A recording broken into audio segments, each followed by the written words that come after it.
Hello, my name's Karen Swan, and I'd like to read you a title extract from my new book, Christmas at Tiffany's.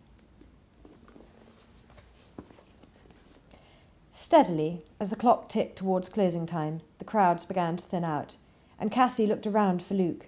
She saw him examining a beribboned patterned cheese plate, which she hoped to God he was buying for his mother. She accepted another glass of champagne, ambling slowly towards the giant Christmas tree to wait for him and listen to the carols. The choir really was excellent, and she was determined to hoover up every last atom of Christmas in New York. She looked up at the tree, just about the only thing in the store she hadn't scrutinised. It was tall and plush with needles, with empty boxes of every size piled around the foot, and adorned with sumptuous white satin bows that blossomed atop the lids. It was like stepping into a fantasy, and she wished she was wearing a cocktail dress and chignon, rather than jeans and a... She blinked and looked more closely, blinking again for good measure. But her eyes weren't deceiving her, for there, beneath the tree, in beautiful trademarked blue, was an enormous box with a card dangling from the ribbon, and on it, her name. She bent over and stared at it more closely. It just couldn't be. And yet it was her name, Cassie Fraser. She looked around furtively, sending security watching the CCTV in the back office into overdrive, and went to pick it up. Instantly a man was by her side. He didn't say anything or make a scene. His hands were behind his back, his chin up, eyes ahead, but it was clear she wasn't going anywhere with that package. "It is not permitted to touch the display, madam," he said quietly.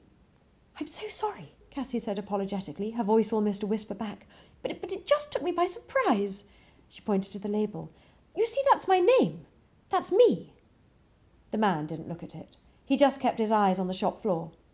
"You're Cassie Fraser?" "I am," she confirmed with a hurried whisper, feeling like a spy. "Are you able to produce some identification to corroborate that, madam?" "Yes, of course," she replied, rummaging in her bag for her purse.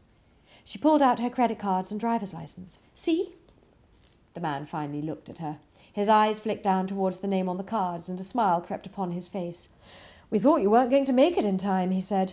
"We've had someone on watch all day for you." "You have?" Cassie was amazed. "Tiffany's have been waiting for her?" "Oh, yes. The gentleman was quite insistent that you must not pass unnoticed. You gave us all quite a scare. I was not looking forward to having to ring him and tell him you'd slipped through our fingers." He gave a sigh of relief and beamed at her. "Let me put that in a bag for you." He picked up the box and led her over towards the counter in the middle of the store. A massive chandelier bathed her in its glow as she watched him pull out another extravagant length of ribbon and began double wrapping the box with flamboyant flourishes so that it shimmered silkily within its satin trusses. He slid it into the biggest bag they must surely produce and handed it to Cassie. "Thank you for spending Christmas at Tiffany's," he smiled.